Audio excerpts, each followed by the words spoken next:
హెలికాప్టర్లు వెంటనే కొనివ్వాలి, హెలికాప్టర్లు వెంటనే. వినబడుతున్నాయా ఈ రైతుల నినాదాలు? కొనివ్వాలి హెలికాప్టర్ వెంటనే కొనివ్వాలి అట. అదేమన్నా యాదగిరి గుట్టకాడ అమ్మే బొమ్మ హెలికాప్టర్ ఆనే కొనిస్తందుకు? అయినా మంత్రులతోటి మీరెందుకు పోల్చుకుంటారు? పొలం కాడికి పోవాలంటే ఎవరన్నా హెలికాప్టర్లో పోతారా అని గిట్టనే అనుమానం వచ్చి అడిగితే మరి ఏం చేయమంటారు? మా ఊళ్ళకెళ్ళి మా పొలాలకు పోయే రోడ్డును కొందరు కబ్జా పెట్టిరు, రాకుండా పోరాకుండా అడ్డంగా ఇనుప కంచె నాటిరు, రెండూల నడుమ లింక్ రోడ్డును లేకుండా చేసిరు. మరి పోయేందుకు రోడ్డే లేకుంటే ఎట్లా పోవాలి? అందుకే మాకు కూడా ఓ హెలికాప్టర్ కొనియమని డిమాండ్ చేస్తున్నాం అని అంటున్నారు. అగో అటు పోవాలన్నా ఇటు నడవాలన్నా తెలియక మనుషులే కాదు, అలవాటు పడ్డ తొవ్వలేకపోయేటాలకు జీవాలు కూడా కన్ఫ్యూజ్ కాబట్టే.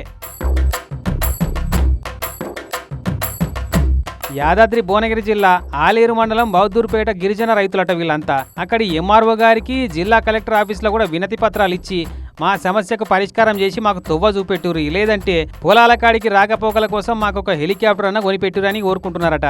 మొదలు వీళ్ళ డిమాండ్ జోకులే కనిపించినా ఇంతకంటే ఇంకో దిక్కు లేదన్న సంగతి అధికారులకు కూడా అర్థమవుతుందట. డబ్బున్నే మీ సమస్యకు పరిష్కారం చూస్తామని మాటిచ్చిరట. మరి చూడాలే తొవ్వ చూపెడతారా హెలికాప్టర్ కొనిస్తారా అనేది.